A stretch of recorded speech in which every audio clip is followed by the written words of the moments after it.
Welcome to the Learning Pines YouTube. We hope this video helps. You begin by creating the Keyauth application and grabbing its name, ownerid, secret, and version. These are your credentials.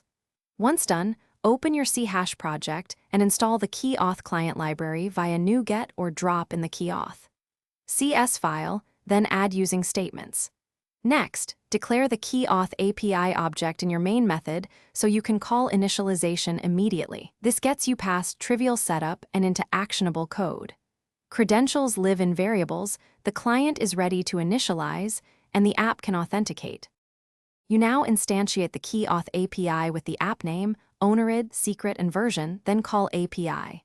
Init, to establish the client context. After init, call API.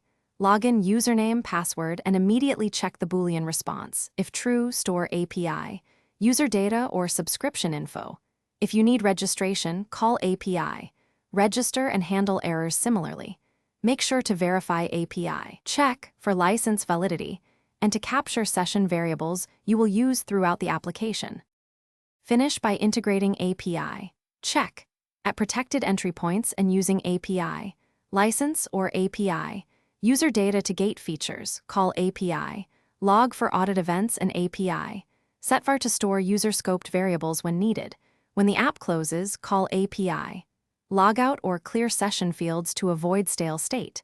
If something goes wrong, the key troubleshooting tip is to revalidate your app secret, ownerid. And system time, discrepant clocks, or mismatched secrets are the most common causes of authentication failures.